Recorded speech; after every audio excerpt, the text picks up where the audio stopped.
Recording in progress.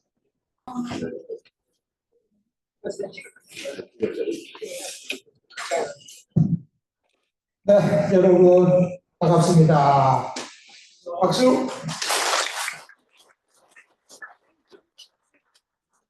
이제 우리 기업가정팀 포럼 8기 제4년째하고 있는데 올해 오늘 1회차이죠.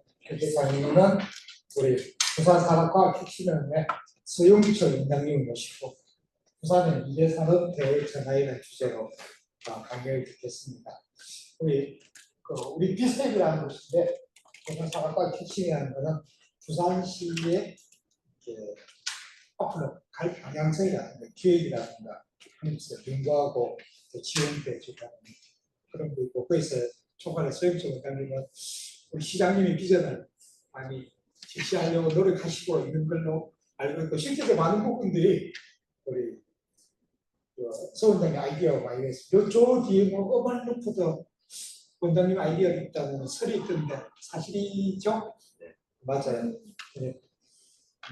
잠깐만 우리 원장님 조금 소개를 해드릴게요. 원래 원장님은 부경대 지속가능공학부 교수님이십니다. 그리고 하다가 지금 비슷하게 원장님으로 오래 3년 차에 계신데 양절 조금 소개해드릴게요. 엄청 많습니다. 나중에는 저기 이거 우리 단톡방에 공개도 되죠? 네, 그럴 것 같아요. 간단하게 생명과학과 토목과학과를 나오셨고 석사까지 하시고 일본 동경대학교 토목과학과 박사를 받으셨습니다. 대단하십니다. 동경대 받기 힘든데 저도 일본에서 공부했는데 전 지원대 있습니다. 현재 부산산학과학 혁신의 원장님을 계시고 현재 국립부경대학교 공과대학 지속가능학과 정교수님이시고 그다음에 공간정과학회 회장님 또 대한민국 지방과학진흥조합 기획수출위원장님들 대통령 직속 지방지대위원회 부산시 위원 그다음 또 학교에서 굉장히 역할이 많아요. 부경대학교 산업협력단장님, 또 우리 링크 단장님, 그다음 URP 플러스 사업단장님, 중에 부경대를 그냥 돈을 속대발 머리 살이 있었네. 대단하십니다. 우리 박수 한번 드릴게요. 또 이렇게 코이카 협력단 쪽에서 이렇게 토목의 만전대 쪽에 관련된 금융위원으로 지원도 많이 하셨고 어떻게 지금 현재 부산에 있는 브레인이라고 할 수 있습니다. 우리 바쁘신데도 토요일날 정장까지 다 하시고 강의해 주신 우리 서 원장님 뜨거운 박수로 부탁드리겠습니다.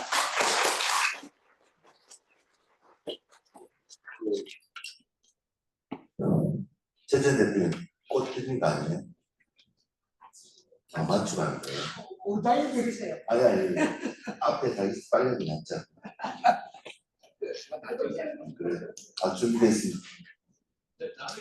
네, 알겠습니다. 행사 있을 것 같은 바로 진행 주셔가지고. 예, 반갑습니다. 부산 산업과학실험 원장을 맡고 있는 서영철입니다. 앞에 소개를 쭉 해주셨는데 산업과학혁신원으로 온 것은 이제 거의 2년 한 7개월, 8개월 정도 이렇게 3년이 다 돼가는 것 같습니다. 제가 아까 앞에 쭉 이력을 주셨는데 실제로 학교에서 많은 보직도 하고 이제 사업단 관련되는 내용을 좀 많이 다뤘었는데 이렇게 쭉 하다 보니 산학교육에 관련되는 부분들 조금 이제 범위를 넓혀서 지자체까지 지산학에 관련된 이런 일들을 좀 많이 하고 혹시나 부경대 대형 캠퍼스 말고 옛날 부산 공업대에 있었던 부산 용단 캠퍼스 부경대를 한번 와보시면 되게 좀 많이 바뀌어 있습니다. 그게 있던 공과대학에 남아있는 학과들을 전부 다 대형 캠퍼스로 다 옮기고 용단 캠퍼스 전체를 산업협력의 어떤 그런 기지로 만든다 그래가지고 이름도 드래곤밸리 옛날 용호동 용당이라고 하는 그 말 자체가 용이 있던 그 호수를 얘기한다 그래가지고 용당이라고 표현하고 있거든요. 용도로. 그래서 이제 그래서 용이 있던 그런 계곡 용 드래곤밸리 이렇게 만들어가지고 쭉 했고 저 캠퍼스를 산학협력 캠퍼스로 바꾸고 나서 정말 많은 국책 사업을 다 갖고 왔습니다.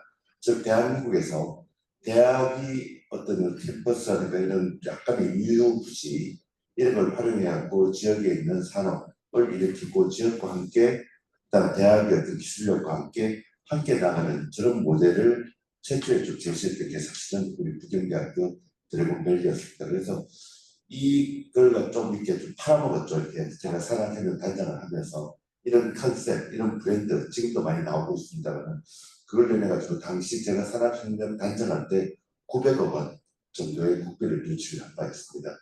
그렇게 해서 완전히 결국별로 바꾸려고 했는데 참 대한민국에 지금 뭐 이건 나쁜 얘기 아닙니까? 얘기 드리겠습니다. 이게 정권도 마찬가지고 대학도 마찬가지고 대통령이 바뀌거나 총장이 바뀌면은 앞에 있던 내용이 같은 당이 되더라도 좀 다 바꿔버리는 그렇게 경험했습니다.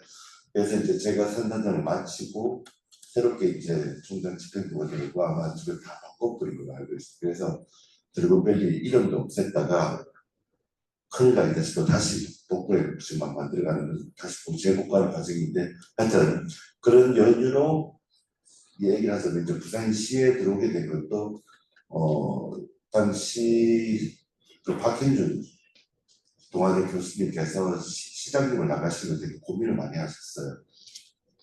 하다가 이제 시장님 나가는 걸로 결정짓고 한 번은 저를 좀 보자 이거 가능히 본인의 부산시장 1호 공약사항을 치사한 협력도시 부산을 만들고 싶다. 정말 대학이 지역과 함께 지역 산업을 살렸을 때 정말 부산은 살 수 있다. 치사한 협력도시 부산으로 가려는데 여기다 내용을 좀 빼앗을 수 있겠느냐. 그 사실은 처음에 그 당시에는 경선을 붙여야 되는데 경선 주자가 9명이 됐거든요. 그때 뭐 우리 이진복 의원님도 나오시고 막 했었을 때 박현준 교수가 무조건 당당하게 경선 1위로 갈 거라고 예상한 사람 많이 없었습니다. 그래서 저도 이제 그런 걸 떠나가지고 이분이 정말 치사한 협력을 통해서 우리 도시 발전에 기여하겠다는 그런 내용에 이제 동감해서 같이 정책 개발하는데 같이 좀 참여를 하게 됐고 그러다 보니 이제 여기 기관까지 오게 된 그런 계기가 된 것 같습니다. 우리가 잘 알고 있는 진짜 성공한 도시, 뭐 미국의 실리콘밸리 여기도 보면은 그 캘리포니아 쪽에 스탠퍼드 대학을 중심으로 해서 거기에서 나갔던 창업 기업들이 쭉쭉쭉 만들어진 게 그게 실리콘밸리가 됐거든요. 또 우리가 독일의 스투트가르트라든지 또는 스웨덴의 시스타라든지 이런 좀 더 강의 내용 나옵니다만은 이런 도시들이 정말 지산업 그리고 연구개발, R&D 이런 쪽으로 해가지고 도시가 굉장히 번창해가지고 세계적인 도시가 되는 그런 계기가 된 바가 있습니다.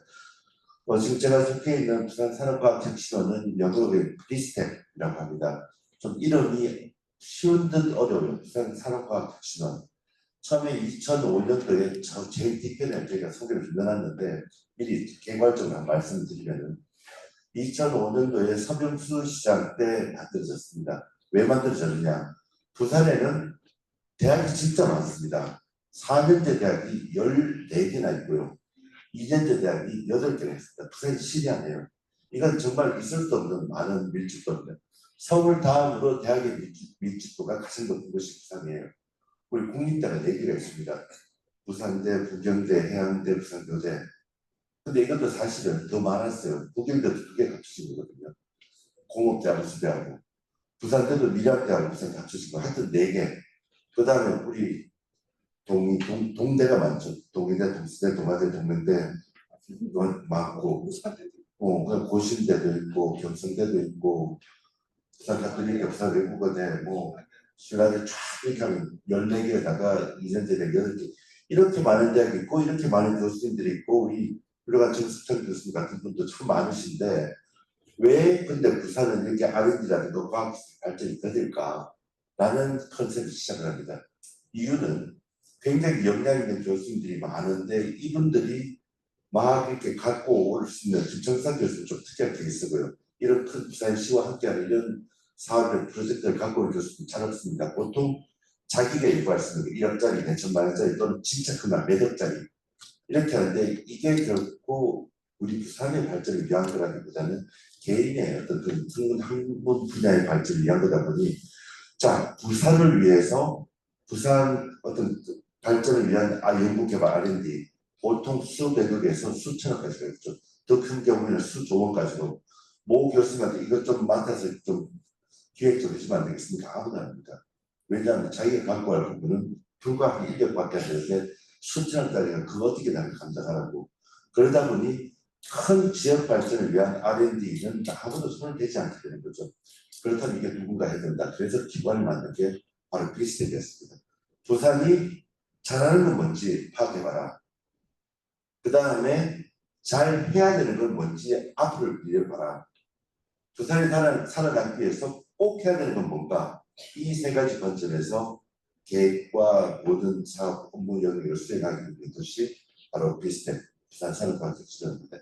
처음 만들어질 때 이름은 부산과학기술기획평가원, 그게 영어 그대로 비스텍인데 부산 인스티튜트 오브 사이언스 그달렸지 EP는 Evaluation and Planning에서 부산 과학기술기획평가원 이렇게 되어 있는데 2019년도에 한번 위기를 봤습니다. 오거돈 시장님 때 이게 왜 필요하냐, 과학기술 뭐 있어도 없어도 라고 한번 파동을 치면서 없애버릴까라고 하고 있다가 판단해보니 이거 없으면 안 되는 중요한 기관이었네 하고 부산시가 불러서 대신 이름을 과학에서 산업까지 나가해가지고 부산 산업과학기술원을 바꿉니다.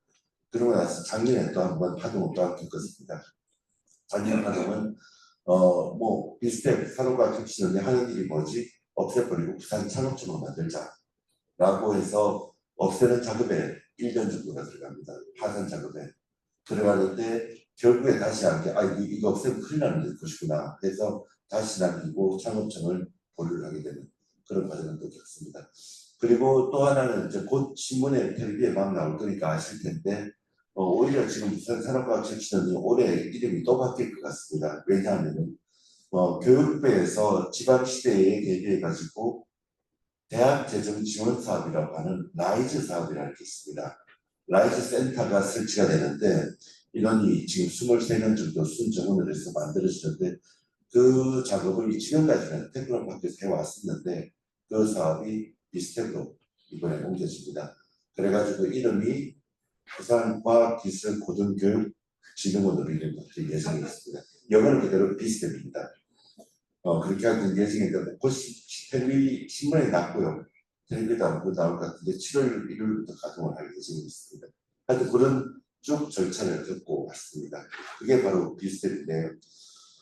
산업하고 과학 관련되는 모든 정책 수립이라든지 그다음 중장기 발전 계획이라든지 지능 종합 계획이라든지 그다음 과학 관련된 그 신산업에 대한 연구 분석 이런 것도 수행을 하고 있고요. 또 아까 초창기에 말씀드렸던 큰 대형 프로젝트, 국가 핵심 프로젝트 어떤 그런 발굴, 기획, 유치까지 다 진행하고 있고 부산 시내에서 모든 진행하고 있는 그 R&D 예산에 대한 조정 배분도 실시하고 있고 평가 조사부터 다 분석까지도 다 진행을 하는 곳이라고 생각하시면 될 것 같습니다.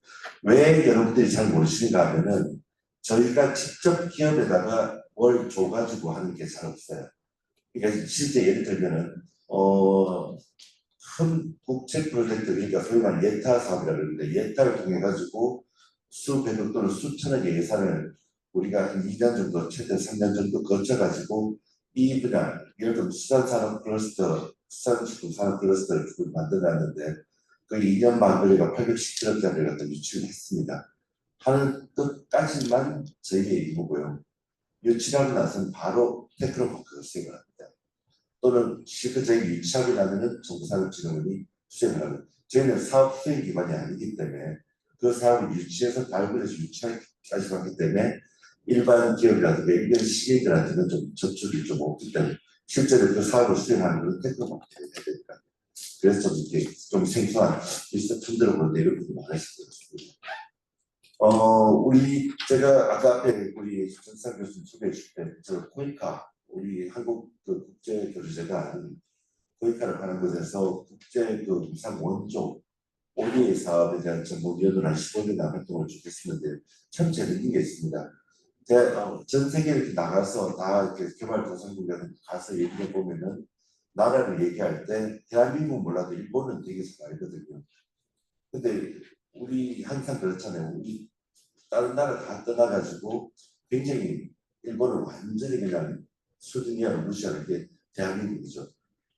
스포츠 경기할 때 반드시 이겨야 되고, 그다음 좀 비하하는 말도 있지 않습니까? 쪽발리에서 그렇게 하는 그 정도로 대단하게 하고 있는데 실제로 일본은 되게 세계 전 세계 뭐 2위 어떤 그런 선수들이고 하는데 실제 조사를 해서 알아보니 3050 클럽이라는 게 있습니다. 뭐냐면은 소득이 3만 불 이상이고 그 다음에 인구가 5천만 명 이상인 그런 도시가 3050 클럽인데 당장이 대한민국이 18위에 들어가 있습니다. 2018년도에 여기에 350 클럽에 둘, 넷, 여섯, 일곱 개 있고 여기에 딱 들어가 있습니다. 이게 나라가 7개밖에 없습니다. G선 국가가 여기하고 거의 똑같이 진행되는 건데요. 주요 7개국 모임 여기 쪽에 있는데 여기에는 딱 하나가 바뀌어 있습니다. 앞에하고 다 똑같은 딱 하나가 뭐냐면은 캐나다가 대한민국 대신 들어갔습니다. 캐나다는 그 소득 이런 부분은 크지만 인구가 5천만 명이 안 되나 한 3,900만 명, 4천만 명 정도이기 때문에 여기 3050 클럽에 못 들어갔는데 대한민국의 영향이라든가 이런 부분은 굉장히 크다라는 말을 먼저 시작을 하면서 말씀을 드리고요. 지금 그러나 세계적으로 움직이는 동향 오늘 제 강의는 사실 여러분들한테 지식을 전달하는 건 별로 없을 겁니다. 근데 정보를 좀 전달하는 내용이 좀 많을 건데요. 기술 패권 경쟁 시대는 저희가 지금 상상하는 이상의 그걸 넘어서서 세계는 급변을 하고 있습니다. 제일 제가 주목하는 게 뭐냐면 아까 일본을 얘기했는데 지금 반대로 중국을 얘기드리고 싶습니다. 우리가 중국 얘기할 때는 일본은 무시하고 있죠. 중국은 아예 뭐야 그 중국산 중국 뭐냐면 우리 완전히 그냥 뭐 근데 실제로는 아니라는 거죠. 중국은 굉장히 우리가 지금 겁을 내야 될 그런 상태임을 이 그림을 보시면 아실 겁니다.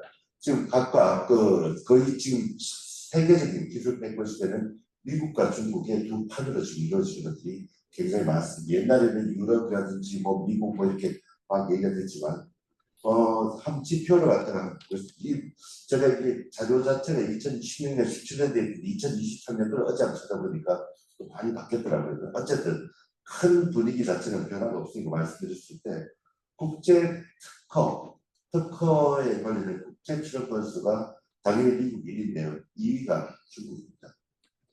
그 다음에 유니콘 기업, 우리 돈으로 1조 원 이상을 이제 유치하는 그런 스타트업 기업을 유니콘이라는데 유니콘도 지금 한 2배에서 200 몇십 개 되더라고요.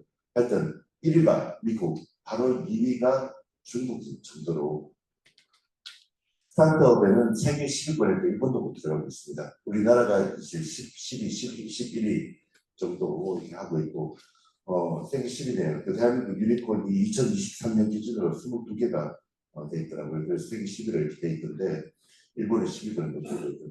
그 다음 AI, 특히 인공지능, 인공지능 브랜드, ICT가 무센터인데요. AI 다른 기업에서도 미국 2위고 중국 2위, 거꾸로 자율주행 스마트가 빨리 특허 이런 걸 보더라도 중국 1위 이런 엄청난 내용들이 많이 담겨 있는 중국이 겁나는 저 자료 제가 뒤에 방금 나올 건데 특히 2차 전지라든지 이런 부분, 배터리 부분 이런 부분들은 이제는 중국이 압도적으로 전 세계 시장을 장악하고 있는 반도체라든지 이런 부분까지는 굉장히 지금 이런 세계적인 기술 패권 경쟁 시대가 치열하게 진행되고 있고 이에 또한 패권 경제가 동시에 과학 기술에 대한 패권 시대도 펼쳐지고 있습니다. 우리가 가장 얘기를 많이 듣는 그런 분야들이 저 위에 글로 적어놓은 부분입니다. 반도체, 그 다음에 탄소 중립, 그 다음에 에너지 전환, 디지털 전환 이 부분의 얘기들은 아마 지금 우리가 살아가는 시대에 가장 핫 이슈가 될 거로 생각을 합니다. 여기 아까 좀 말씀드렸던 기술 패권에 대한 중국과 미국, 그 반도체법, 과학부, 그 다음 중국에서 지금 하고 있는 1대1로 관련되는 그런 뭐 법률 제안들 굉장히 진행되고 있고 탄소 중립 또한 여러분 지금 기후변화에 대한 것을 뉴스에서 직접 겪으실 겁니다. 뭐 한 도시 자체가 전부 물에 잠기고 북극에 있는 곰이 불쌍 하죠. 얼음이 녹아가지고 얼음이 없답니다. 네.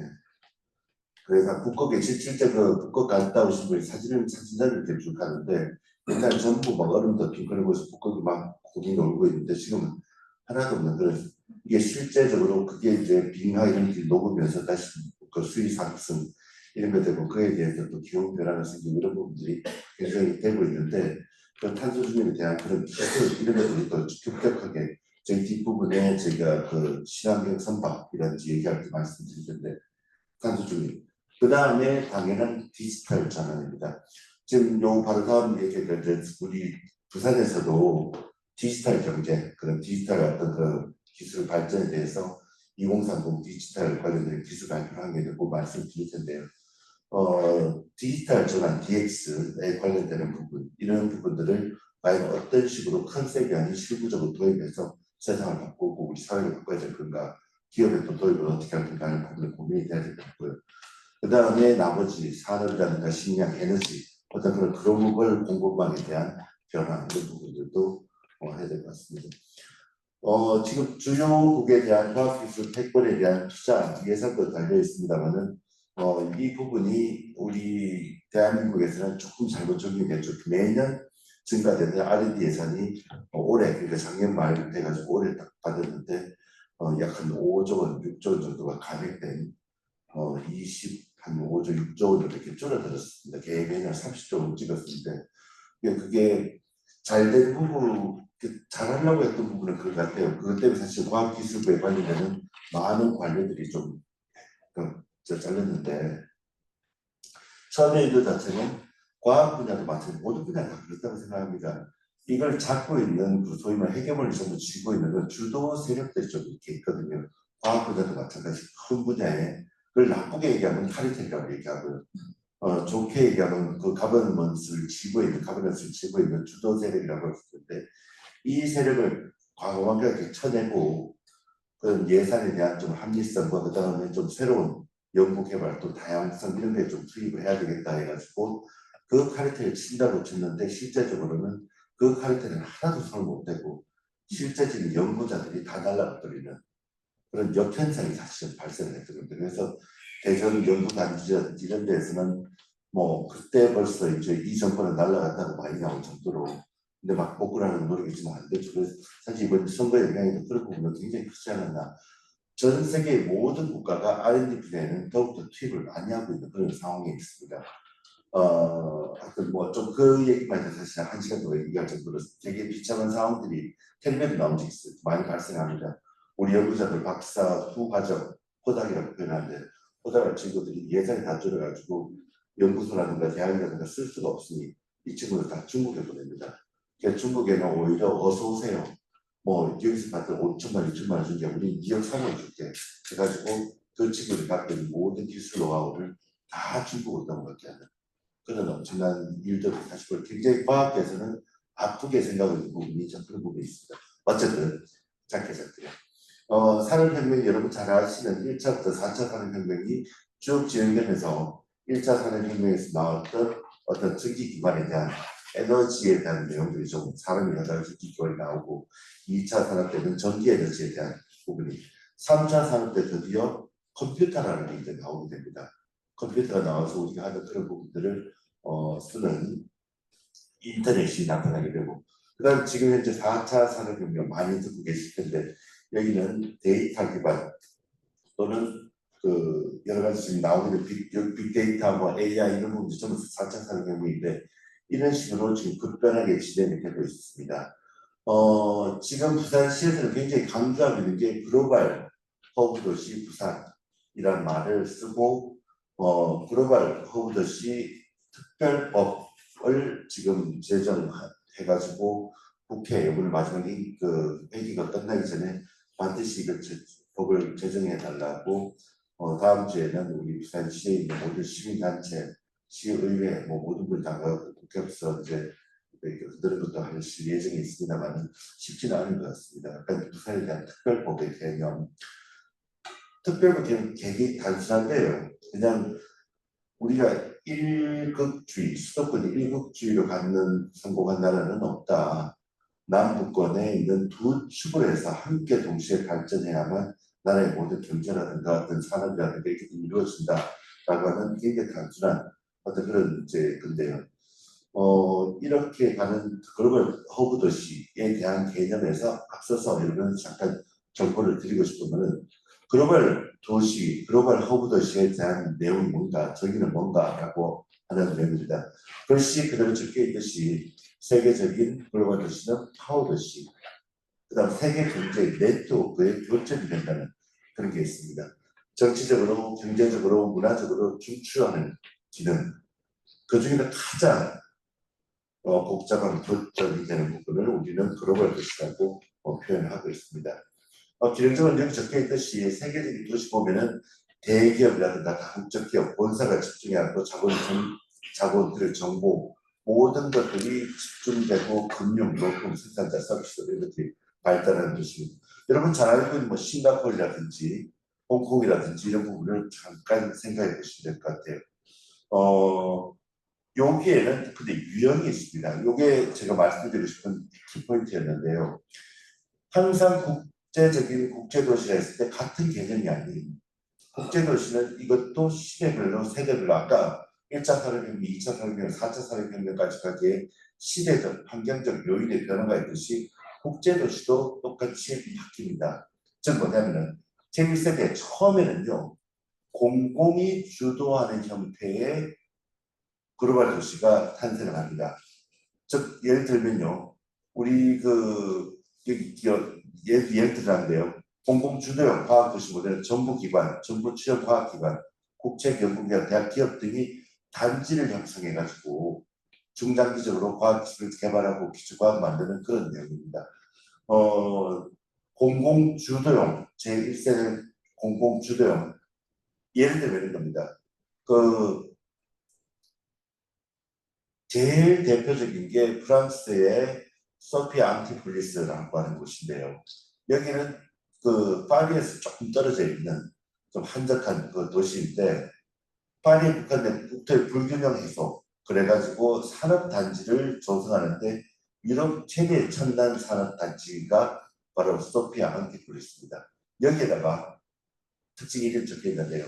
IT라든지 생명공학, 에너지 고부가 산업들 전부 다 뭐 IBM이라든가 시스코라든가 이런 세계적 다기업을 국가 공공주도를 유치해가지고 여기 배치를 하게 합니다.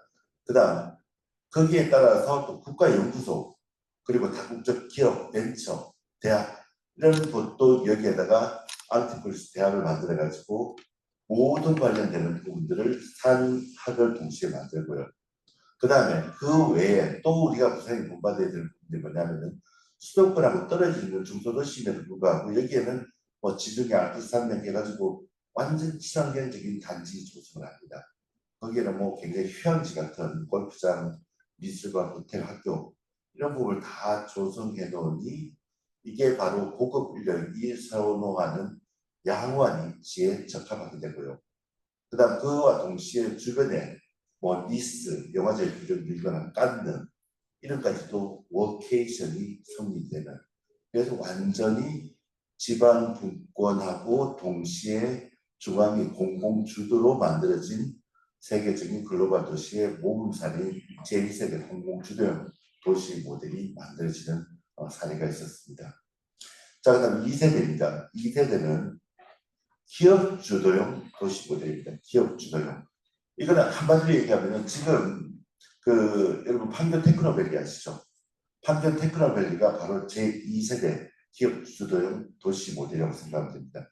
제1세대 우리가 지금 하고 있는 그 혁신도시 뭐 이런 거 많이 도시지 않습니까? 각 지역마다 그게 1세대라면은 2세대는 기업이 주도해서 도시가 만들어지는 민간 자본이 클러스터로 만들어지면서 기업 경쟁력이 높아지는 그런 도시 모델입니다. 자, 이것도 샘플 한번 보겠습니다. 2세대, 요거는 스웨덴에 있는 시스타 사이언스라고 하는 곳입니다. 원래 여기 스웨덴에 있는 스톡홀름에 가면은 이제 시스타 사이언스 제가 여기는 직접 가봤는데 그 이전에는 거의 도시가 이렇게 폐허와 비슷한 그런 도시였다고 합니다. 근데 이제 여기에 주로 정보통신 관련되는 사업주들이 여기에 이제 그 지자체하고 협업을 해가지고 이 기업들을 모아서 여기 이 지역을 살리자라는 개념을 해가지고 시스타 사이언스 파크를 여기다가 만들게 됩니다. 그러고 나서 스톡홀름 시라든지 또는 에릭슨 그다음에 그 대학 정부 그다음에 그 기업 이런 식으로 해서 다 협업하는 그 샘플을 갖다 여기서 만들게 되는데요. 거기에 따라서 나라도 왕립 뭐 공과대학이라든지 대학들 이런 연결을 다 해주고 관련되는 연구소 이런 부분을 여기다 집중적으로 배치해 줘야 됩니다. 가서 보니 한 개 마을이에요. 마을.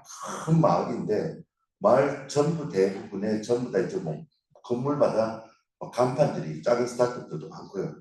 쫙 붙어 있는데 지금 여기 주도하고 있는 거기가 어제 노키아라든지 여기 보면은 에릭슨이에요. 에릭슨.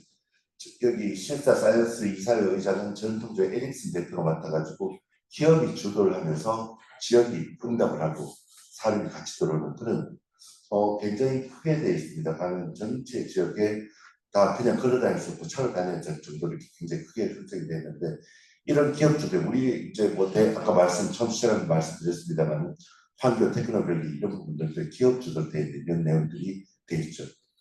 자, 그러면서 또 3세대는 뭐냐면은 3세대는 드디어 지금입니다. 지금 우리가 지금 이 시대에는 공간적인 배치가 되어 있으니 여기 모여서 하세요.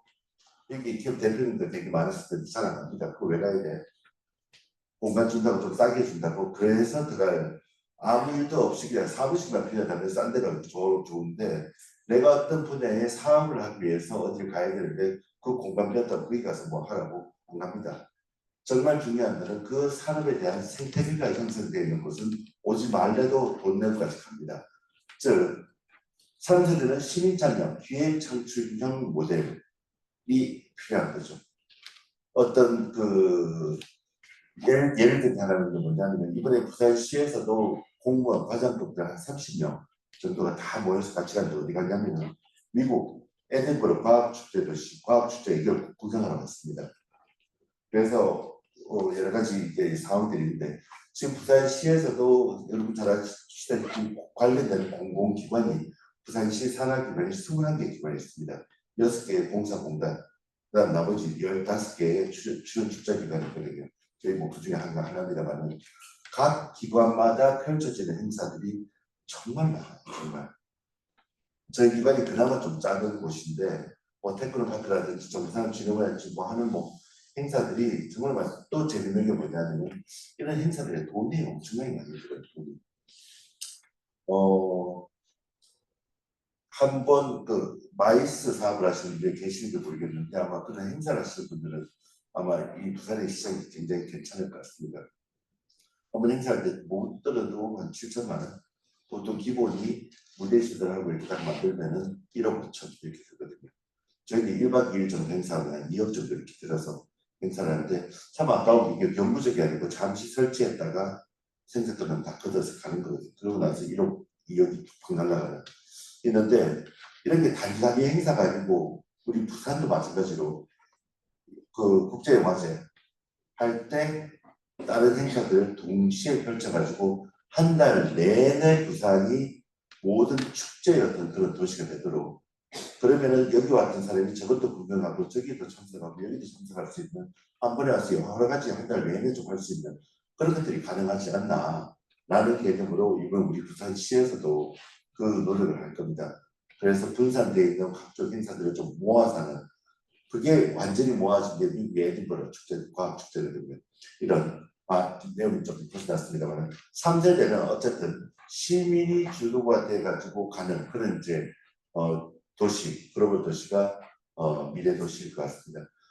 지금 현재 부산에서는 많은 그 해양이라든지 하이테크라든지 과학문화 이런 부분 또 인공상고를 노력했습니다만 좀 안 되면서 그나마 국제적인 위상을 좀 높여는 이런 부분들이 있는데 어떤 아이덴티티를 갖고 과학도시를 만들 건가 이런 부분을 갖다가 노력하기 위해 가지고 부산과학도시는 종합계획 이런 부분에도 좀 뭐 다 많이 담고 있고요. 지금 우리가 하고 있는 부분을 한 말씀으로 말씀드린다면 1세대, 2세대, 3세대의 모든 것이 동시에 수행하고 있는 그런 내용들을 진행을 하고 있습니다. 부산 자체가 남부권, 수도권, 또 대한민국 새로운 성장 지점으로 해서 남부권, 부산을 중심으로 한 남부권이 계속적으로 좀 이렇게 발전하도록 비즈니스라든지 자본, 금융, 그다음 관광, 문화, 생활 인프라를 갖다 하고 있고, 그다음 동부가 6대 경제권에도 도입될 수 있도록 지금 보시면 아시겠지만 중국도 마찬가지 베이징과 상하이, 그다음에 도쿄라든지 오사카 이런 부분 다 두 축으로 나라들이 움직이는 나라들이 대부분입니다. 그래서 부산도 이런 식으로 가야 된다는 것을 우리가 특별법을 통해서 굉장히 주장을 많이 하고 있습니다. 가전 쌤이 하나, 총무 쌤이 하나. 이 자료는 저기 이번에 PDF로 만드는데 다 공개하셔도 됩니다. 예, 그래서 따로 적으실 필요는 없고 많은 정보가 지금 이 페이지가 슬라이드가 70몇 장으로 되어 있거든요.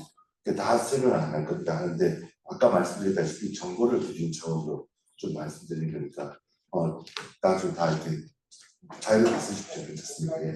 네. 부산도 마찬가지 디지털 아까 변한 DX부터 말씀을 드릴 텐데요. 과학기술에 있어서 제일 큰 분야, 국내 ICT, R&D의 정책 방향 자체가 크게 나눠서 6가지로 나가고 있습니다.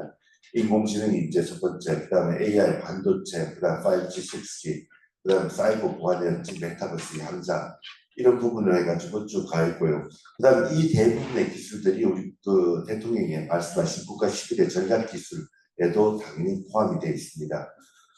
상대 어떤 우리 추구하는 내용들, 그 다음 상수 디테일한 목적들은 아래에 적혀 있는 바와 같고요. 그 다음에 우리 부산에 대한 문제에 대한 겁니다.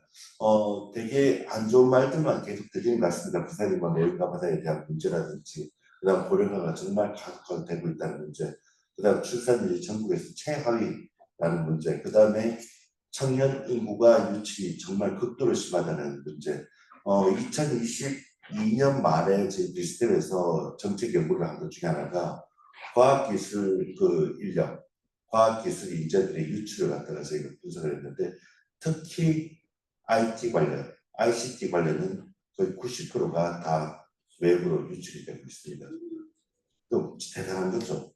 반대로 우리가 들어오는 거 뭐냐 찾아보니까 해양 조선 관련되는 인재들은 좀 이쪽에 관련 사람이 많으니까 들어오고 있고 나머지 IT 정보 관련된 이런 부분 다 빠져나가더라고요.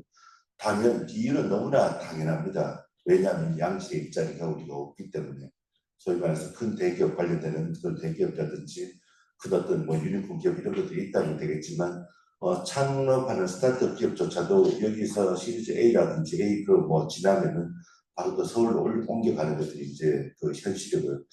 이런 부분을 어떤 공공에서 어떤 식으로 잡아야 될까 하는 부분에 대해서는 저희가 시장님하고 맨날 회의를 했는데 답은 잘 나오지 않습니다. 하여튼 관련되는 공공이 지원할 수 있는 부분에는 다 지원을 하되 민간 분야의 생태계 활성화가 가장 중요한 그런 부분인데 그에 대해서는 참 다각도로 노력을 많이 하고 있습니다만 정말 어려운 문제인 것 같습니다. 어쨌든 지금 우리 저희가 분석해 본 결과 어떤 우리 그 청년 인구의 수도권 순유출이라든지 부산 인구의 구조 변화들이 바뀌고 있고 지금 여기 보시는 경제 산업 구조 또한 저희가 60년대 70년대에는 한없이 드랍을 치고 올라가다가 90년대 이후 전부 다 이렇게 내려오게 됩니다. 모든 기술에 대한 그다음 특히 우리 신발 산업이라든지 자동차 부품 소재 장비 이런 부분들도 하향 그룹을 하고 있고요. 올라가는 부분은 서비스업이 계속적으로 되고 있습니다. 전통적인 내수형 서비스 그리고 영세업종 위주의 서비스 중심이 지금 우리 부산의 산업 구조가 되고 바꿔야 되는 것은 고부가가치의 첨단 산업이 무조건 유치가 돼야 된다는 그거 사실은 저희가 보고서도 많이 쓰고 많이 내거든요. 딱 요 단어가 요 단어가 플러스 한 번짜리 될 겁니다. 그러니까 고부가가치 첨단 산업이 유치를 어떻게 하면 우리 부산을 많이 갖고 올 수 있는 것인가 하는 고민을 저희가 항상 하고 있습니다. 올해 기점으로 우리가 부산이 인천의 순위가 역전이 됩니다. 경제 규모가 이 정도로 안타까운 일도 벌어지고 있고요. 그 다음에 디지털 제조업도 이제 중하위권으로 내려오게 되고 부산 경제가 이게 살짝 빨간 거 나와 있는 정도로 이렇게 지금 추락을 했고요. 디지털 서비스 산업도 전국 대비 부산이 이렇게 지금 낮게 나온다는 그런 내용들이 있습니다. 디지털 전환에 대한 내용들을 저희가 기업을 대상으로 또 시민을 대상으로 설문조사를 해봤어요. 제대로 준비를 하고 있는 기업은 한 43%, 그 다음에 이거 뭐 도대체 뭐가 뭔지도 모르겠고 탈지 모르겠다는 게 60%도 이렇게 나오고 있습니다. 말씀을 들어보니까 뭐 어떻게 해야 될지 모르겠다.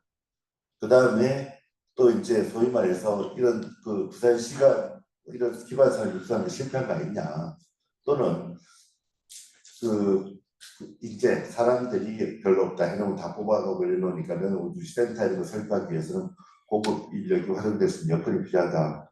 그 다음에 시스템 도입 여력이 없으니까 그냥 우리 부산 시에 도와달라, 다 해달라. 이런 여러 가지 말씀이 있다는 걸 이제 쭉 다 해봤습니다. 자, 우리 마지막 말씀드릴 수 있는 거는 뭐 시에서 할 수 있는 공공에서 할 수 있는 부분은 계속 하지만 여기 계신 실제 업에 종사하시는 분이라든지 기업 이끌고 하시는 분들께서 많은 좀 제안해 주시고 이런 정책만 가지고 이게 다 성공할 수 있다면 누가 정책을 안 세우겠습니까? 근데 정책을 세워도 실제 실행이라든가 그런 부분에서 성과를 내기 위해서는 많이 부족한 부분이 있기 때문에 현 상태에서 디지털 전환에서 디지털 성장할 수 있는 이런 방안들을 많이 만들어야 될 것 같습니다. 그다음에 여기 이제 요거는 나중에 가시면 혹시 관심 있으신 분들은 요 내용 잘 보시기 바랍니다. 지금 우리가 구체적으로 디테일하게 뭘 준비하고 있는지를 다 상세히 기록해놨습니다. 그래서 기술 분야, 제조, 서비스, 금융, 인재, 창업, 신산업까지 다음 슬라이드는 또 지역별로 이 지역에는 동부산 지역에는 센트럴 스마트 밸리를 중심으로 해서 어떻게 간다. 그다음 원도심은 도시 디지털 혁신 거점을 만들고 부산형 스테이션 F도 만들고 서부산에는 스마트 제조 클러스를 만드는데 자 디테일 들어가보자. 디테일 들어가면 동부산, 원도심, 서부산 이런 식으로 상세하게 적어놨고 마지막으로 전체 부분에 대해서 혁신선도 20대 프로젝트도 저희가 준비해놨습니다. 여러분 사진 찍으셔도 좋고 하여튼 이 자료를 다 드릴 겁니다. 그래서 여기 보면 과학기술이나 제조분야, 서비스나 금융, 인재, 신산업, 창업해가지고 관련되는 부산시의 모든 과까지 다 기록을 했어요. 이 과들이 주도적으로 2030년까지 이걸 달성하겠다는 목표에서 하나하나에 대한 계획서를 다 내고 그에 실천에 관련되는 로드맵도 다 제출돼 있고 여기에 대한 사업들도 추진하고 있습니다. 조금 관심 있다면요. 시에 들어가서 정책주 받으려고 이런 팁도 되게 중요한 겁니다. 부산시에는 지금 업을 계신 분은 말 진짜 주의해 들으십시오. 뭔가 자기들이 하고 있는 걸 홍보하고 전달하고 안내하고 알리기 위해 가지고 오만 노력을 다 하고 있어요. 사실 아까 제가 비슷하게 많은 것이라고 말씀드렸지만 저희가 홍보한다고 죽으려고 지금 힘을 다 쓰고 있거든요. 아까 말씀 주셨죠. 그리스스 우리 자료 주는 거 정보 받으신다고 말씀하셨나? 죄송합니다. 저희 매일 아침 8시에는 저희 원에서 뉴스레터가 나갑니다. 매일 아침 8시에. 거기 보면은 중앙정부에 대한 동향 딱 요약해갖고요. 그 다음 우리 부산의 동향 딱 요약해갖고요. 빠바박. 그 다음 부산 전국에서 나오고 있는 사업 관련 프로젝트 공고 우리 부산시에서 발표되고 있는 프로젝트 공고가 딱딱딱딱 4개 분야를 딱 뒤에 설명을 보여드릴 텐데 하듯이요.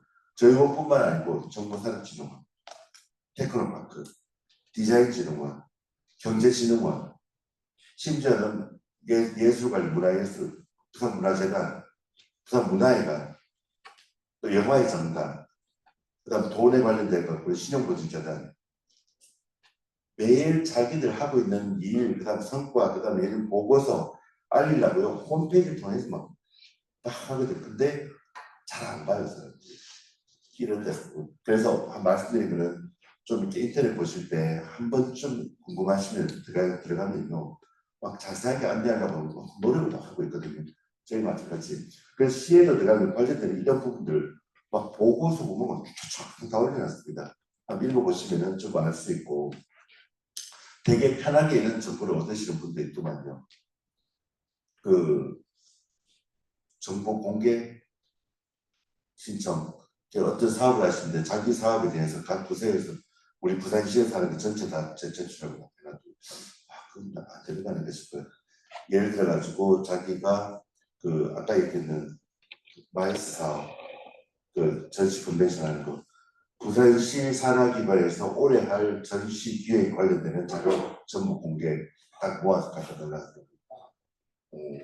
하여튼 그렇게 나쁘게 하시는 분들 계시는데 직접 들어가서 많은 걸 보실 수 있습니다. 그래서 꼭 보시라는 말씀 한번 드리고요. 잠시 쉬어가는 타임입니다.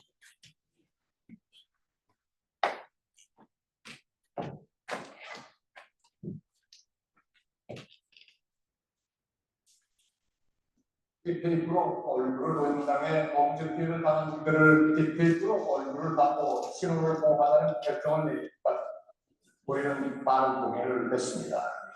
하지만 딥페이크 기술이 무엇인지를 한눈에 보여드릴 수 있고 그 기술을 얼마든지 공익적으로 활용할 수 있다는 걸 알려드리기 위해 피해자들의 동의를 얻어 결정한 일임을 양해해 주시기 바랍니다. 사실 우리가 얼굴을 바꾼 사람은 이들만이 아닙니다.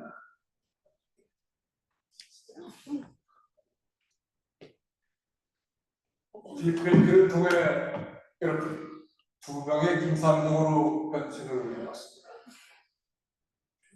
물론 화면에 나오는 사람의 얼굴을 바꾸는 기술은 딥페이크가 나오기 전에도 CG를 통해 가능한 작업이었지만 막대한 시간과 비용을 투자해야 하는 시기와 달리 딥페이크 기술이 몇 짧은 시간과 적은 비용으로 그 일을 가능하게 해줍니다. 이렇게 말합니다.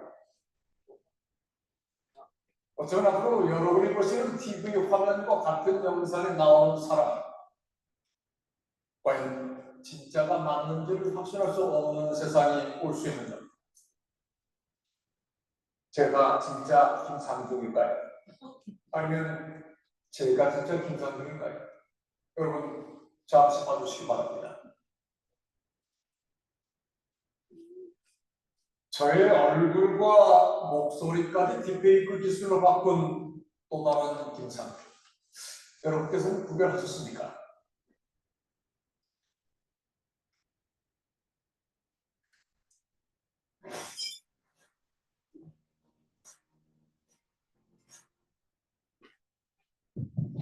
네, 잠시 쉬어가는 딥페이크에 대한 내용 봤는데요.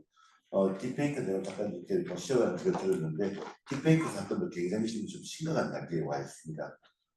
제가 강조하고 싶은 내용들은 MBC 아침에 하는 자갈찬인데 제가 출연해가지고 얘기를 쭉 한번 방송을 얘기한 적이 있는데 지금은 보이스피싱 오는 게 옛날에는 뭐 엉뚱한 말, 그다음 뭐 엉뚱한 애 목소리 들리고 막 했지만 이제는 실제 영상까지도 똑같이 나옵니다. 영상하고 말투하고 말이 똑같이 대화가 될 수 있는 딥페이크 기술이 개발되기 때문에 혹시나 자기 아들이 전화가 와서 엄마 어떻게 하더라도 다시 한번 의심해보란 말을 꼭 드립니다. 딥페이크 기술은 방금 보셨다시피 엄청난 속도로 발전이 돼갖고 실제 사용에도 적용이 되고 또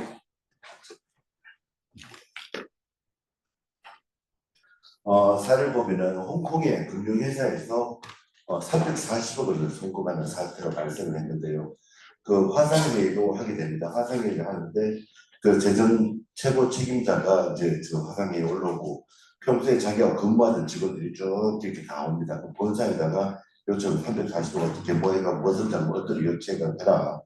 근데 거기에 올라와 있는 이 모든 사람이 전부 다 자기들 동료고 그 다음에 재정 책임자가 얘기했기 때문에 아무런 의심 없이 340억을 송금하는 그런 딥페이크 사기 사건도 실제 발생을 했습니다.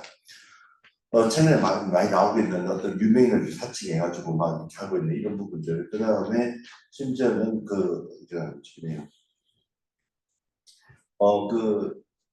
또 해외 무슨 뭐 불효 돈들 비슷하게 해가지고 송혜교하고 조인성이 나와가지고 실제 딥페이크가 막 해서 이렇게 얘 돈을 갖다 모으는 그 장면이 있습니다. 그런 것도 실제 다 가짜로 이루어졌고 이런 금융 사기 피싱 이런 부분들도 많이 발생하고 있고요. 지금은 AI가 영화를 만드는 시대가 돼가지고 여러분 AI 우리 뭐 교수님 수업 시간에 많이 해보셨겠습니다만 그림 그린다든지 영상을 만든다든지 딥페이크를 만든다든지 수준이 날로 증가하고 있기 때문에 굉장히 위험과 함께 또 올바른 신기능도 해야 될 것 같습니다. 여러분 영화 같은 거 보면은 넷플릭스 살인 장난감 손석구가 이렇게 어릴 때 모습 이것도 딥페이크로 만든 거고요. 웰컴 산달에 나오는 송혜 씨도 전부 딥페이크로 가지는 최민식 옛날 모습, 그 다음에 윤여정 옛날 모습 이런 부분들이 좀 딥페이크 기술로 다 만들었던 기술이라고 합니다. 자, 이건 잠시 시작하는 코너였고요. 전력 반도체에 대해서 짧게 말씀을 드리겠습니다. 지금 제가 말씀드릴 게 앞으로 두 개가 더 있는데요. 전력 반도체 얘기할 거고 2차 전지 얘기할 거고 그다음 친환경 선박에 대한 얘기를 할 겁니다. 이렇게 번한 것을 그만 이렇게 알아가셔도 되게 저는 좋을 것 같은데 여기 지금 계신 분이 들어오기 전에 교수님 물었거든요. 여기 계신 분들의 어떤 거에는 좀 다 다르시다더라고요. 일하시는 업종 부분도 그렇고 연령대도 다르시고 직업군도 다르시고 그래가지고 한 군데 포인트를 못 잡았는데 불어나게 말씀 좀 드리겠습니다. 반도체는 우리가 갈 때 딱 크게 두 가지로 나뉩니다. 소위 말해 삼성전자가 만들고 있는 메모리 반도체. 메모리 반도체가 아닌 비메모리 반도체, 즉 그걸 우리 시스템 반도체라고 표현하고 있는데 메모리 반도체 이런 부분에는 우리가 그 용인의 공장 크게 가지고 만들듯이 엄청나게 큰 설비 어떤 그런 생산이 필요하기 때문에 이런 메모리 반도체를 우리 부산 요시에서 만들게 되겠다는 것은 좋겠지만 굉장히 좀 쉽지 않은 부분이 있습니다. 엄청난 결정과 국가적인 결정 그리고 엄청난 투자 그런 필요한데 비메모리 반도체, 또 시스템 반도체 부분에 대해서 종류가 되게 많음에도 불구하고 거기에서는 우리가 잘할 수 있는 부분을 찾을 수 있는 부분이 좀 많이 있어요. 그 중에 하나 고른 것이 바로 전력 반도체입니다. 파워 반도체, 전력 반도체 이렇게 표현하기도 하는데 전력 반도체가 뭐 하는가 하면은 우리가 전기 굉장히 쉽습니다. 파워 반도체, 전력 반도체 뭐 하는가 하면은 우리가 전기는 교류로 되어 있거든요. 플러스 마이너스 되는데 뭔가 우리가 뭐 모터를 돌린다든지 뭐 가동할 때에는 교류가 직류로 전달이 돼야 됩니다. 그래서 이게 전력 반도체가 급성장한 이유가 뭐냐면 나중에 말씀드릴 텐데 전기자동차입니다. 전기자동차가 생기면서 이 전력 반도체의 개발이 급속하게 발전하는데요. 배터리에 연결해가지고 엔진을 전기 모터를 돌려야 되니까 이 전기가 들어오는 거를 교류가 나오는 거를 직류로 바꿔가지고 엔진에 갖게 되면 일렬 돌겠죠. 두 번째는 이 전력을 주는 데서 우리가 뭐든지 핸드폰이든지 아니면 우리가 지금 노트북을 쓰시는 분도 있고 냉장고도 다 있겠습니다만은 하나하나 기능들을 하는 부분들이 전력을 받아야 되는 양들이 다 틀려요. 여기는 전부 전력 조금 줘도 여기 전력을 많이 줘도 여기 좀 이런 전력 양을 조절해갖고 다 공급해주는 이 기능을 또 전력 반도체가 합니다. 우리 인간들 치자면 근육 같은 역할이죠. 어떨 때는 세게 당겨야 되고 어떨 때는 살살살살 해야 되고 여기는 힘을 많이 쓰는 부분이 힘을 못 쓰는 부분 이런 전체적인 걸 다 관리하고 있는 부분이 바로 모든 전자기기에 쓰고 있게 전력 반도체에서 쓰고 있습니다. 근데 이 전력 반도체가 당연히 어떤 열을 갖다가 이렇게 전류 직류 연결하고 막 하는 데 있어가지고 문제는 뭐냐면 굉장히 고열, 열이 굉장히 많이 납니다. 근데 이 열을 어떻게 하면은 작게 할 수 있을까? 그 다음 부피는 어떻게 하면 작게 할 수 있을까? 이런 부분들이 각종 방법들이 다 동원되면서 최근에는 이게 발전해서 차세대 전력 반도체인 그 실리콘 카바이드를 사용한 차세대 전력 반도체까지 개발이 되게 됩니다. 이걸 지금 부산에서 집중적으로 육성을 하고 있습니다. 의박산단 저쪽을 중심으로 해가지고 지금 몇 개 관련되는 전력 반도체 회사들이 지금 집전을 하고 있고요. 그중에 제임제코라고 하는 회사를 중심으로 해가지고 많은 지금 기업들이 들어와 있습니다. 하나도 들어와 있고요. 이렇게 해서 지금 하고 있는데 전력 반도체의 그 전체적인 반도체 산업 공정이 이렇게 좀 있습니다만은 지금 우리가 알고 있는 대만의 TSMC 있고 막 있는데 요 말도 한번 좀 알아두면 좋겠네요. 우리 반도체 주식하시는 분 되게 잘하시더라고요. 저보다 더 잘하시더라고요. 회사를 보면은 팹리스 회사, 파운드리 회사, 조립 및 검사는 회사, 종합 반도체 회사 쪽에 있는데 우리가 알고 있는 텔컴이라든가 엔비디아 이런 부분들은 반도체 디자인을 전문하는 그런 팹리스 회사고요. 그 다음에 대만의 TSMC라든지 이런 기업들은 그 반도체 베이퍼 전에 전 공정을, 앞에 공정을 하는 부분, 파운드리 부분을 하는 게 TSMC. 그 다음 조립하고 검사하는 그 후공정을 하는 부분이 ASD 그룹이라든지 대표 기업이고요. 그 다음 우리 삼성이라든지 SK 하이닉스 이런 부분들은 이 전체를 다 하고 있는 그런 종합 반도체 회사 이렇게 전력 반도체 시장이 같이 다들 구분을 하고 있습니다. 그런 겁니다. 그래서요 지금 아까 말씀드린 대로 이게 막 발전을 막 급속하게 한 이유가 전기 자동차가 이제 되고 난 그런 부분인데 지금까지는 어떤 그런 세계 글로벌 공급망에 대해서 문제가 없었는데 여러분 잘 아시다시피 미국 중국 아까 앞에서 말씀드렸던 뭐 무역 분쟁이라든지 또 지금 조금 덜합니다만은 일본이 우리 수출 화이트 규제나 해가지고 수출 규제가 있든지 또는 러시아 우크라이나 전쟁 이렇게 해가지고 글로벌 공급망 체계 자체가 현재는 붕괴가 되어 있습니다. 그래서 필요한 전력 반도체 부분은 이게 없으면 자동차 생산을 못하게 되니까 부분들을 우리가 직접적으로 이제 개발을 해서 쓰는 그런 이제 안정적인 공급망 체계를 갖추기 위해서 굉장히 좀 많이 노력을 하고 있고요. 정부에서도 여기에 관련돼 가지고 K 반도체 벨트라든지 굉장히 많은 지원 인프라 이런 거 확대하고 있습니다. 우리 부산 쪽에서도 전력 반도체 육성 정책을 계속적으로 2016년도부터 만들고 있고요. 여기 관련된 파워 단체 연구 플랫폼, 그다음 상용 플랫폼, 그다음 정부 네트워크 구축하고 작년 말에는 우리 그 비슷하게 했습니다. 전력 반도체 특화 단지를 따왔습니다. 따와서 예산 자체 연매출 5조 원 달성할 수 있도록 하는 그 목표를 가지고 특화 단지 추진단 출범식도 가진 바 있습니다. 시장님도 계시고 저도 있고. 네. 그 다음에 아까 방금 조금 전에 말씀드렸던 건데요. 그 소부장 특화단지 중심 지역 결계에서 전력 반도체 혜택을 강화할 건데 소부장 특화단지 이 부분은 이제 우리가 유치를 했고요. 여기에서 이제 반도체 설계라는 그 중심 분야에 그 다음에 우리 그 좀 동부산 쪽으로 올라가면서 소부장 패키지 케미칼 소부장하고 또 서부산 쪽에는 테스트 공정 장비를 줄지어로 좀 이렇게 진행을 하고요. 그 다음에 울산 쪽 유니스타로 연결해가지고 같이 동부산, 서부산 산업 기반의 전체적인 혁신 클러스터를 계획을 하고 있습니다. 그리고 여기 관련돼가지고 이런 부분, 특화단 조사하고 연구 인프라 개발, 육성 체계, 전문력 양성 전반적인 내용을 다 계획에 따라서 진행을 하고 있습니다. 2차 전지에 대한 부분입니다. 다시 이제 또 바뀌었습니다. 장르가. 2차 전지는 되게 단순하게 1차 전지, 2차 전지 여러분 말씀 너무 많이 들어서 아시겠지만 2차 전지는 되게 단순한 2번 이상 쓸 수 있는 게 2차 전지입니다. 그러니까 소위 말해서 충전할 수 있는 거. 충전 못하고 한번 쓰고 버리는 전지가 1차 전지라고요.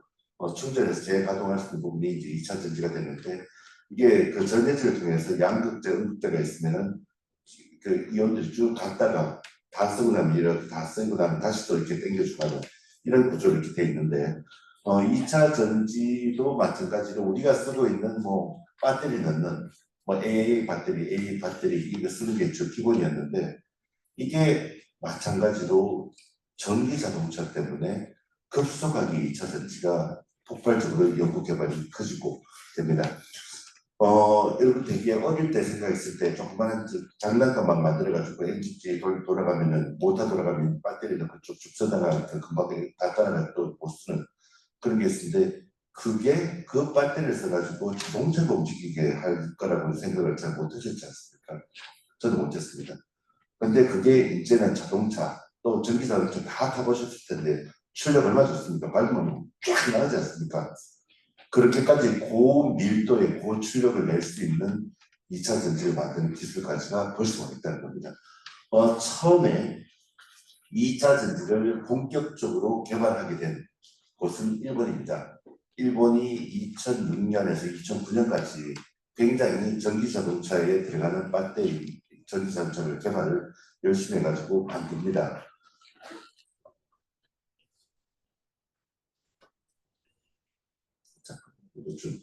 만드는데 실제로 제일 먼저 개발했고 전기 자동차를 갖다 발표를 했습니다만은 일본 정부 자체에서 앞으로 전기 자동차의 수요보다는 하이브리드 자동차, 그러니까 걔네들은 뭐 에너지를 전기에서 축적하면서 기존에 있는 연료를 함께 써서 쓰는 하이브리드 자동차가 앞으로 미래의 대세다라고 생각하고 전기 자동차를 인정을 별로 안 해버렸죠. 자기들이 개발해놓고 자기들이 안 쓰는 그런 것 때문에 그 사이에 한국과 중국이 그 틈을 노려서 바로 2차 전지 개발에 뛰어듭니다. 그래서 쭉 하게 되는데요. 지금은 여기 보시다시피 전 세계 2차 전지의 95%를 전부 한국, 중국, 일본이 다 차지하고 있습니다. 보면은 이제 뭐 CATL이라고 하는 그 중국 1위, 그 다음에 LG 에너지 솔루션 2위, 일본 파나소닉 3위, 중국 4위, 다시 삼성, SDI, SK 이노베이션 5위 이렇게 하는데 이 세 개 나라에서 사용하고 만든 게 전체 95%를 점유하고 있고요. 각 그 분야마다의 특장점은 분명히 있습니다. 일본이 강한 분야, 중국이 강한 분야, 또 한국이 강한 분야가 있고요. 하고 그 다음에 여기 아주 중요한 거는 국가에서도 2차 전지에 대한 부분을 많이 하고 그다음 또 세게 나온 부분에 여기 좀 내용은 좀덜 담겨 있는데요. 최신, 아주 최신은 중국에서 만들고 있는 저 2차 전지가 사실은 글로벌로는 안 갔었습니다. 우리가 저 많은 테슬라 이런 부분에서 중국 전지를 안 쓰고 중국에 나온 전지는 중국만 사용하는 걸로 되어 있습니다. 그 이유가 뭐냐면은 안정성은 되게 높은데 효율 자체가 낮다 보니 그다음 저가이고 안정은 되지만 효율이 낮다 보니 테슬라라든가 국제적인 자동차에 쓰지 않았는데 최근 중국에서 만들고 있는 어떤 그런 배터리들이 고효율까지도 나오게 되면서 이제 전 세계를 납득하는 그래서 아마 저게 한 내년쯤 올해 말쯤에 발표될 부분 중국이 다시 거의 한 70%, 60%까지 올라가지 않을까라는 그런 기대를 예상을 해봅니다. 2차 전지에 대해서 우리 부산에 대한 내용을 좀 말씀드리고자 하는데요. 국가에서는 전체적으로 네 곳을 선정해가지고 2차 전지 첨단 전략 산업 특화 단지를 지정을 합니다. 그곳이 어디냐면 충북, 청주, 오창, 전북의 새만금, 경북의 포항, 그리고 울산 이 네 곳을 특화 단지를 해가지고 광물 가공, 그리고 쉘, 소재, 재활용 밸류 체인을 쫙 연결해주는 그런 작업을 하고 있습니다. 보시다시피 부산에 빠져 있습니다. 그다음에 여기 네 개 곳 중에 세 곳이 에코프로가 투자를 진행하고 있고 주식할 지금 에코프로 잘 아시죠? 급등을 하고 있습니다. 하여튼 근데 부산은 빠져 있습니다. 빠져 있는데 부산에서는 우리 향토 기업인데 금양이라고 하는 것입니다. 발포제를 주로 생산하는 금양에서 여기에 이제 투자를 시작하고 2차 전지 기장의과학산단 그쪽에 이제 공장도 이제 주목을 하고 원통형 그 2차 전지를 개발을 이제 시작을 했습니다. 굉장히 적극적으로 하는 게 돈이 자기들은 조단위가 이제 투입이 되는데 그 회사에서 몽골이라든지 콩고에 있는 광산을 직접 사버리고 통째로 그 다음에 양극 국제하고 있는 전문 회사를 전부 다 이제 경영권을 다 이렇게 주식을 사가지고 통째의 어떤 그런 밸류체인을 직접 만들어서 진행을 하고 있는데 부산시도 여기에 화답해가지고 관련되는 사업 단지 분야라든지 부지라든지 이런 부분은 적극적으로 추진하고 또 2차 전지에 관련되는 각종 사업에 대한 어떤 R&D 이런 것도 저희가 직접 유치를 해가지고 계속적으로 지원을 하고 있습니다. 왜 그러냐면은 부산 지역에는 부산 경남 지역에는 배터리하고 관련된 연관 기업 부산 경남이 살 수 있는 어떤 가능성이 잘할 수 있는 가능성이 굉장히 큽니다. 비록 시작은 늦었지만 지금 부산에서 37개 기업이 있고 경남에 39개 기업 매출액이 한 6조 정도 되는 그런 또한 수요처도 풍부하게 있습니다. 동남권에는 자동차 조선 기계부품 소재 2차 전지 전후방 산업이 발달하고 있고요. 또 부산 경남 항만 그다음 건설기계 산업 이런 데 특화되어 있기 때문에 굉장히 수요처조차도 풍부하게 있다. 또 여기에 관련되는 인재 양성도 지금 부산 지역에는 2차 전지 관련해 가지고 융합대학을 진행을 하고 있습니다. 그래서 매년 2,500명 정도, 1,500명 정도, 그다음 화공 소재는 2점 합치면 2,500명의 초급 인재도 양성을 공급을 할 수 있다라는 개념으로 부산에서 2차 전지를 추진하기 위한 내용을 이렇게 되게 좋다 담아봤습니다. 관련되는 요것도 나중에 저는 자료를 보시면은 하나하나 뜯어서 한번 보십시오. 2차 전지에 대한 부분이 하나로 통째로 2차 전지가 아니고 원자재, 그다음 구성 요소에 대한 제조업체, 배터리 제조업체, 그다음 사용자 재활용 관련되는 국내 기업, 그다음 부산의 기업, 대학들까지 다 포함을 시켜놨습니다. 이렇게 관련 분야대로 다 하게 한 회사를 통째로 다 만드는 게 아니고요. 다 이렇게 구분돼서 진행되고 있는데 이런 부분에서도 혹시나 관련되는 그뭐 소재 장비에 대한 관련 또 자동차에 관련되는 그런 부분을 하시는 분이 있다면 한번 주의 깊게 한번 보시면 그 전후방 산업에 대한 어떤 여러 가지 항목들이 많이 있음을 발견하실 수 있을 겁니다. 마지막으로 해양 모빌리티에 대한 부분을 말씀드리는데요. 이번에 일단 저희가 작년에 사업에서 부산 차세대 해양 모빌리티 글로벌 시트 고객 지정을 받았습니다. 총 4년간 국비 한 400억 정도를 받은 건데요. 이 사실 400억은 뭐 별 그 내용에 도움은 안 될 것 같고 이 그 글로벌 핵심 특구를 지정받는 의미가 굉장히 큽니다. 내용이 뭔가 하면은 해양 공간의 탈탄소와 디지털화를 실현하는 것들은 즉 친환경 선박이 운행을 할 수 있는 또 디지털의 자율 선박을 운행할 수 있는 그리고 이를 관리할 수 있는 이런 기능과 산업과 기술을 우리 부산이 갖게 되는 그런 큰 의미가 있습니다. 다음 친환경 선박에서 말씀드리겠습니다만 IMO 국제해사기구 여기에서는 환경 규제가 육지 이상으로 굉장히 심각하게 운항을 규제를 하고 있거든요. 탈탄소죠. 넷제로 탈탄소에 대한 내용들이 굉장히 진행되는데 여기는 하여튼 그런 것 같습니다. 우리가 뭐 사업을 할 때 첫 그걸 도전을 할 때 바로 큰 이익을 얻으면서 첫 사업을 할 경우가 있고요.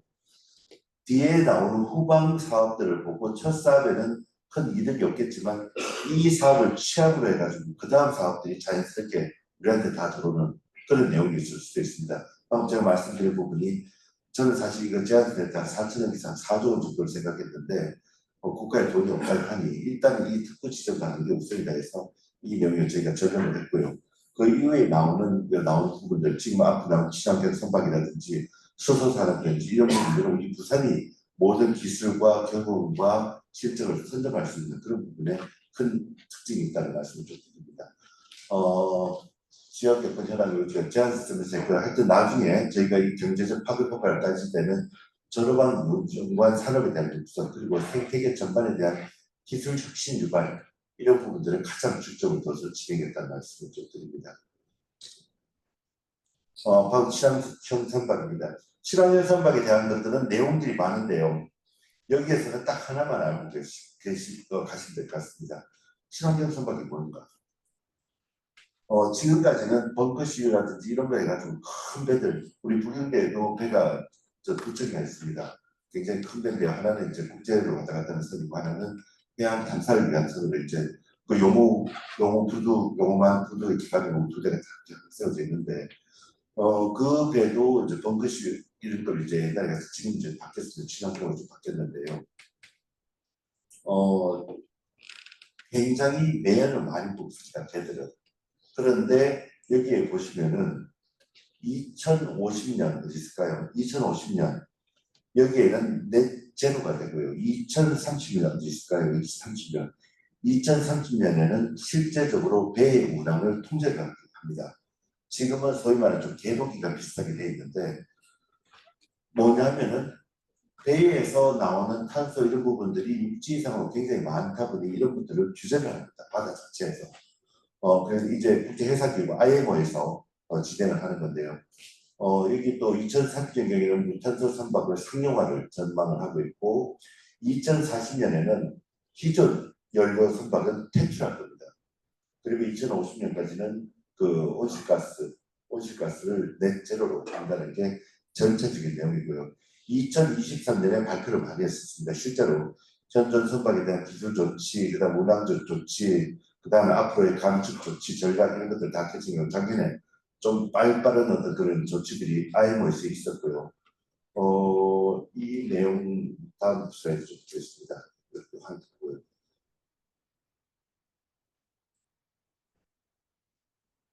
나중에 하여튼 이렇게 2050년 되면 연료로 추진해서는 제로가 될 거다. LNG 추진선이 한 33%, 무탄소 선박이 67%가 갈 거다. 자, 앞에 친환경 선박이 뭔지 말씀드리겠습니다. 친환경 선박은 종류가 여러 가지가 있습니다. 친환경 선박은 하나, 둘, 세 개 정도로 나눠서 말씀드릴 텐데요. 선박 배출의 오염물질을 저감하는 저감 장치를 설치하거나 또는 에너지 효율 기술이 적용된 선박을 친환경 선박이라고 합니다. 여기 있는 것처럼 뭐 황산 화물 저감 장치, 질소산화물 저감 장치, 미세먼지 필터 등 선박에서 배출되는 오염물질을 저감하는 기술을 적용하는 선박. 또 선박의 에너지 효율을 여러 가지 신소재를 한다든지 마찰 전환하든지 최적 선행하든지 하여튼 선박 에너지의 추진 선박을 높이는 그걸 친환경 선박이라고 하고요. 또 실제적으로 친환경 에너지를 쓰는 그런 선박을 친환경 선박입니다. LNG라든지 바이오 연료라든지 암모니아, 메탄올, 수소 이런 친환경 에너지를 이용하는 선박을 친환경 선박이라고 합니다. 마지막 다른 분류. 추진체 자체를 전기 에너지 추진체를 뭐 배터리를 쓴다든지 또는 하이브리드 연료와 전기 에너지를 조합해서 쓴다든지 또 연료 전지를 쓴다든지 이런 선박에 추진하는 내용 자체를 전기 에너지, 하이브리드 에너지, 수소 암모니아 에너지를 쓰는 이런 선박을 친환경 선박이라고 합니다. 그러니까 소위 말해서 앞으로 목표 자체는 40년에는 이제 탄소도 쓰는 걸 기존 연료 쓰는 걸 못하게 하고 50년에는 아예 못 쓰게 할 건데 일단은 친환경 선박으로 다 바뀐다는 내용. 이 친환경 선박으로 바뀌는 이 사업들이 또 굉장히 지금 크게 발전하고 있습니다. 우리 부산에도 뭐 파나시아라든지 뭐 여러 가지 회사들이 여기 관련된 에너지 배출 같은 삽질이는 작업을 지금 하고 있는데요. 있는 배를 전부 다 새로 만드는 게 아니고 현존선 친환경 선박 개조 사업도 굉장히 많이 활발히 진행되고 있습니다. 그걸 우리 부산이 잘할 수 있거든요. 왜냐하면은 세계 물동력 제2위의 어떤 그 부산 항을 우리가 끼고 있고 또 다른 외국에는 뭐 2만 개 이상 관련 업체 있고 기술적 의토대로 패러다임 변화한다고 막 이러고 있는데 여기 막 하고 있습니다. 이렇게 막 하고 있는데 우리 부산이 특히 여기에 대한 전환에 대해 가지고 여러 가지 발전 전략들 세우고 있고 그 다음에 차세대 모빌리티 산업 신산업을 육성 추진하는 계획들도 이미 발표해서 집중적으로 지역 전략 산업도 육성을 하고 있고 여기에 대한 지원 대책도 제공을 하고 있습니다. 나머지 수소입니다. 수소 에너지는 아직은 많이 활발하게 안 되고 있습니다만은 장기적으로 우리 부산이 굉장히 경쟁력을 갖고 있는 그런 분야, 필수적인 분야가 바로 수소 분야입니다. 대기 오염 물질 저감하기도 하고요. 그 다음에 항만 내부의 수소 에너지에 대한 높은 소비 잠재력을 보유하고 있습니다. 그 소위 말해서 항만 내부의 어떤 배후 단지라든지 그다음 해양 물류에 관련된 모빌리티 이런 부분들이 굉장히 수요가 많은데요. 무탄소 선박에 대한 벙커링 설비가 필요하고 물류 모빌리티 수소 충전 공급이 필요하고 그리고 항만 배후 단지 내에 수소 산업 활동을 시작하는 이런 내용들. 그다음 미래 혁신 성장 동력으로서의 수소 산업 육성이 필요하다는 내용들이 있습니다. 여기서 좀 내용을 읽어보면은 국제적으로 굉장히 여기에 노력을 많이 하고 있는데요. 우리 부산은 특히 부산은 특히 동남권에 607개의 수소기를 존재하고 전국 대비 23%가 전부 불경이가 모여 있습니다. 이런 관련되는 수소산업 기업들이 모여있기 때문에 여기에 대해서 수소 유통이라든지 활용 생산 이런 부분에 굉장히 좀 집중해야 될 필요가 있다. 그 다음에 국내 항만별 컨테이너 화물 처리 실적도 우리 부산항이 갖고 있는 어떤 처리 기술 이게 국내에 그리고 세계적으로도 2위의 환적항입니다. 부산항이. 그리고 세계 최의 컨테이너 항만이고요. 이런 부분들을 충분히 활용해서 우리 부산이 발전할 수 있다는 내용을 담고 있습니다. 그 다음에 수소에 대한 우리의 지금 부산은 암모니아 친환경 에너지 규제 자율 특구로 이미 지정받아서 2025년까지 진행하고 있고 또 아까 봤던 해양 모빌리티 규제 자율 특구도 이제 2024년까지 진행을 하고 있고 그 다음 생산 그리고 충전 인프라도 충분히 좀 갖추고 있고 관련되는 기관 여기에는 기업도 있고 대학도 있고 연구기관도 있고 지역 혁신 기관도 쭉 있는데요. 이런 곳에서 전부 다 수소 관련 어떤 그런 혁신에 관련되는 연구 그다음 지원 사업을 수행을 하고 있습니다. 이 내용은 이제 여러분 마지막에 말씀드리려고 했는 산업과학 기술인데요. 앞에 우리 설립에 대한 내용은 말씀드렸고 조금 말씀드리고 싶은 거는 저희 쪽에서 하고 있는 전국의 과학기술 전담 기관을 가지고 있는 17개 지자체 중에 지금 한 6곳 정도밖에 없습니다. 제일 먼저 부산이 만들어졌고요. 지자체 주도의 과학기술 전담 기관이라는 타이틀을 달고 한국에는 한국과학기술기획특권 키스텝이 있습니다. 키스텝. 코리아에 대한 계획이 있었고요. 우리는 부산이어서 부산에 대한 계획이 있어서 D스텝, 대전에는 D스텝이 있습니다. 또 제주에는 지금 설립 중인 G스텝이 있고요. 일본에는 니폰에서 D스텝이 있고요. 또 똑같습니다. 앞에 있는 지역만 다르고 Institute of Science and Technology Evaluation and Training, 과학기술 정책을 수립하는 그런 기관인 거죠. 이제 다 되는데 올해 지금 이제 법이 아직 적용이 안 된 것 같은데 끝날 것 같은데 지역과학기술 혁신법이 발의가 되어 있거든요. 그게 통과가 되면 17개 지자체는 전국 부산과 같은 비스텝을 기관을 설립하도록 법으로 제정하는 법이 작년에 저도 함께 해서 만들었는데 통과가 안 된 것 같아요. 그 다음에 또 이제 K스텝에서 만드는 거는 국가적인, 아까 제가 위원 교수님 얘기해 줄 때 제 타이틀 중에 하나가 있는데 대한민국 지방과학기술 지원 종합계획이라는 게 5년마다 이렇게 만들어집니다. 그래서 전체 국가에 대한 계획에 맞춰서 지역에서는 이런 지정 종합계획을 해서 해주기 바란다라고 하는 것을 정부 차원에서 종합계획을 발표하거든요. 근데 그게 굉장히 의미가 있는 게 작년 말에 6차 지방과학기술 지원 종합계획이 발표가 됐는데 그 계획 수립의 위원장이 저였습니다. 전 큰 의미가 뭐냐면은 부산이 이때까지 나왔던 그 경험을 바탕으로 부산에서 진행된 내용을 중앙정부의 계획으로 박아가지고 전국에 뿌리는 그런 굉장히 큰 의미가 있습니다. 그래서 그 K에 나가지고 제가 인물 포커스에다가 그 얘기 막 이렇게 자랑을 한 적도 있습니다. 자, 그래서 이런 일을 하고 있는 것이고요. 그래서 선도 프로젝트를 많이 하고 있고요. 여러분이 말씀드린 거는 하나 더 나오라. 자, 제가 실제적으로 하고 있는 내용은 지역산업 여건이 만드는 R&D 사업에 대한 발굴되면은 몇 단계 위원회를 거칩니다. 선정이 되면 기획 단계에 들어갑니다. 기획은 그때부터는 저희가 직접 참여하고요. 부산에서 과학기술의 가장 높은 그 권위 있는 심의기구가 부산과학기술진흥위원회, 과중이 과학기술진흥위원회에서 시장님이 위원장이십니다.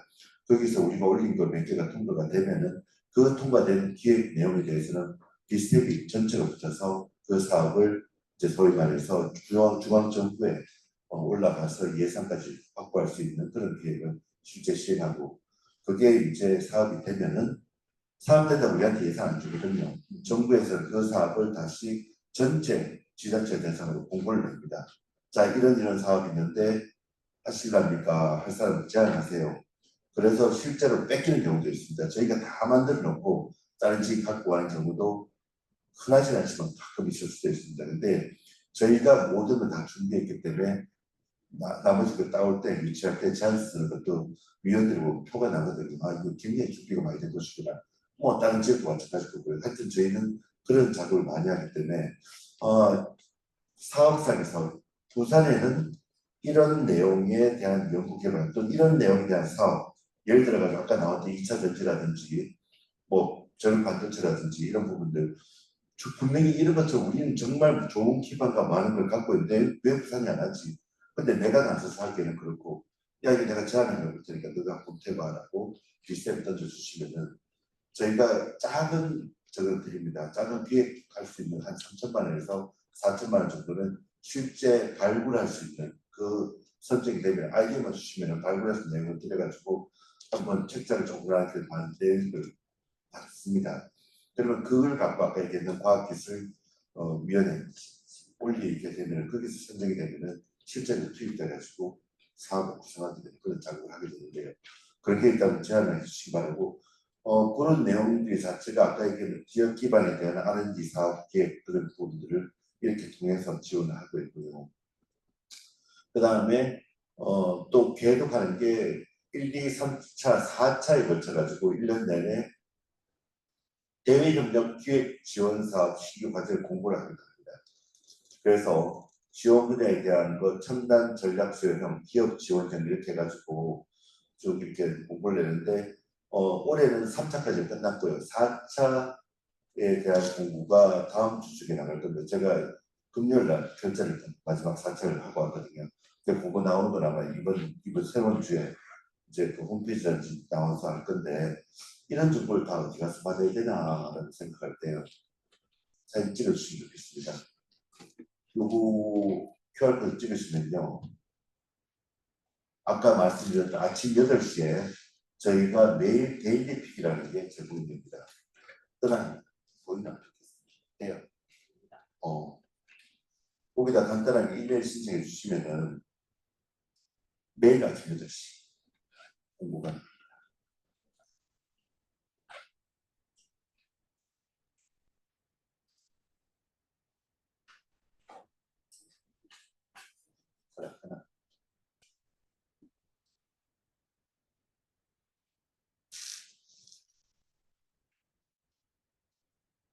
자, 이제 이런 내용들이 나옵니다. 처음에 가보면은 전체적인 오늘 픽에서 제일 그 핵심적인 내용들을 이렇게 하고 중앙 본체에 대한 정책 동향, 산업과학기술 개발 동향, 국가 R&D 사업 공고, 부산의 R&D 사업 공고 이렇게 해서 테크노파크 경제진흥원, 정부산업진흥원 하여튼 부산에서 나오는 그 과제 그 나오는 거는 여기다 다 정리해서 하고요. 그 다음에 또 그 저희들이 하고 있는 R&D 기획에 관련된 기획서를 쓰는 방법들을 이렇게 어디 가르칠 데가 없으니 사람들이 되게 약합니다. 그래서 이거는 누구라도 다 저희가 받아줍니다. 기업이든 공공기관이든 학교든 부산 R&D 기획 역량 강화 세미나를 저희가 연차 계속 합니다. 이거 말고 또 한 번씩 그 분기마다 한 번씩은 레벨업도 강화 교육도 하고 있고 그래서 저희 원내에 있는 직원들도 중요하지만 부산시 전체에 있는 각 뭐 기관이라든가 회사라든가 거기에 대한 기획 능력도 향상 시켜야 하는 하여튼 이런 관련된 내용들이 여기에 다 매일매일 올립니다. 한번 봐주시면 좋을 것 같습니다. 자, 지금부터는 일단 간단하게 강의를 좀 마치겠습니다. 네. 뭐 도움이 됐습니까? 이러시 원장님 고생하셨습니다. 아, 네. 가운데서 자 질문 한 3개만. 자 우리 대표님, 우리 회장님.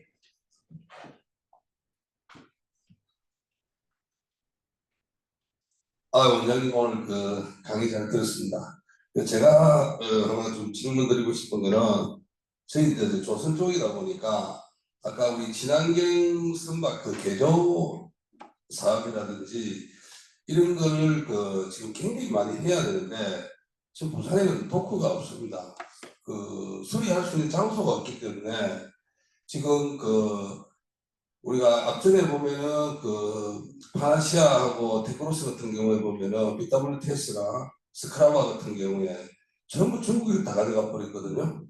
그러니까 이게 앞으로 몇 년 안에 엄청나게 이루어져야 되는데 2030년 안에 다 이루어져야 되는데 부산에는 할 그 도크 장소가 없습니다. 그럼 지금 뭐 어떻게 우리가 해 나가야 되는 건지 좀 말씀을 듣고 싶습니다. 우리가 배석적으로 그 코미디 네, 코미디. 예 그쪽하고 이제 저희가 하고 있는데 실제적인 그런 내용인데 방금 얘기 사실 좀 몰랐습니다. 내용인데 그걸 좀 해봐야 될 것 같아요. 그걸 기획을 하는 거든가. 그러니까 그런 내용이 되게 좋은 건데 예를 들어 가지고 그 한번 제 실제적인 이게 녹음하고 있어요 이것도. 나 녹음급시다. 자 이제 우리 자유로운 얘기를 송별을 이야기해 봅시다. 굉장하게. 자 시청자들 안녕. 아, 예.